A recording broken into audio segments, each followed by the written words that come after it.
silence the word, only in dark the light, only in dying life. Speak to us, God, your life-giving word. Hello, friends. I'm here with my friend, Miss Kim, who is going to read another of our Bible stories for the 40 days. So get comfortable, take some deep breaths, sing along with the song, or just listen and get ready to share a story. Only in silence the word, only in dark the light, only in dying life. Speak to us, God, your life-giving word. Only in silence the word, only in dark the light, only in dying life.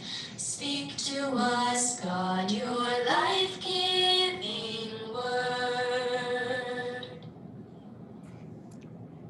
I bet that some people can already guess what this story is from the picture, but every time we hear a story from the Bible, even if we've heard it 100 times, God has something new to tell us. Miss Kim, will you read us this story?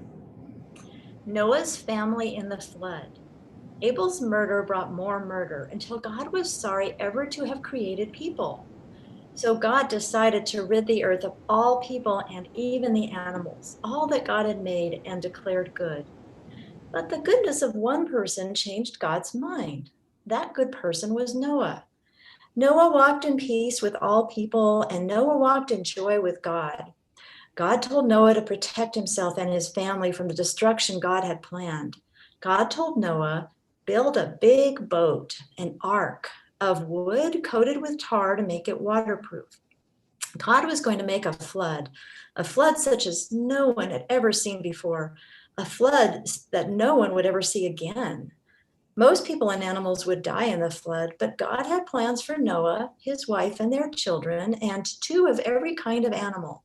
They would ride out the flood in this big ark. Noah and his family went to work on the ark.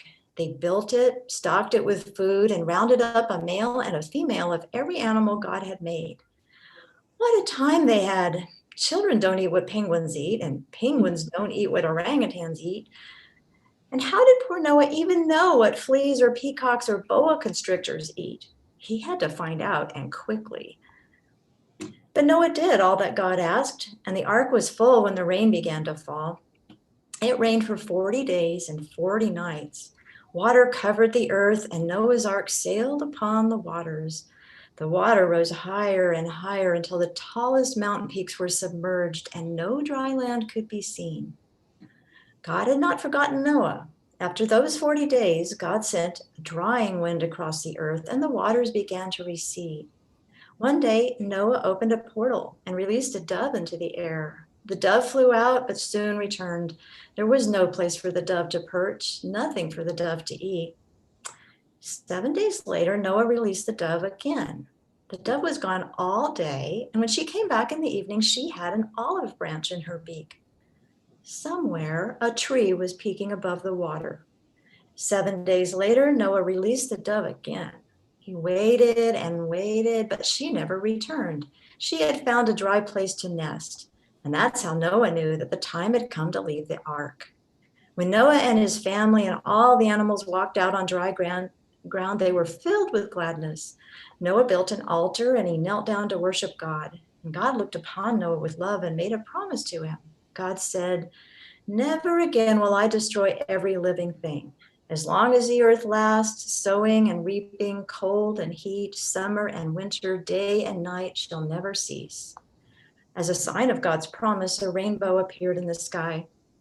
And this, God said to Noah as Noah gazed at the rainbow, is the sign of the promise I have made to every living thing that is found on the earth. Thank you. God gave the sign of the rainbow to remind people of God's love and promises. I wonder if you've ever seen a rainbow. And I wonder what else in nature is a reminder of God's love and God's promises for you. Think about it. Share your ideas with your family, and the next time you're at church, find Miss Kim or me and share your ideas with us, because we'd love